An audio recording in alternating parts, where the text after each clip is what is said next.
அசை போட்டு தின்பது மாடு, அசையாமல் விழுங்குவது வீடு.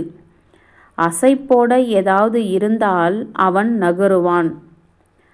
அசடுக்கு வாழ்க்கைப்பட்டு 60 வருஷம் வாழ்வதை விட சமத்துக்கு வாழ்க்கைப்பட்டு சட்டென்று தாலியறுப்பதே மேல். அயலான் உடைமைக்கு பேயாய் பறக்கிறான்.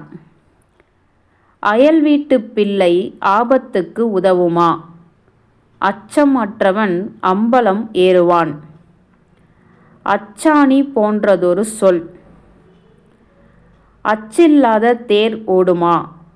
அகமுடையான் இல்லாதவள் பிள்ளை பெறவும் கூடுமா? அச்சாணி இல்லாத தேர் முச்சாணும் ஓடாது. அஞ்சியவனை குஞ்சும் விரட்டும். 5 பணம் கொடுத்து கஞ்சி தண்ணியா குடிப்பது? அசை போட்டு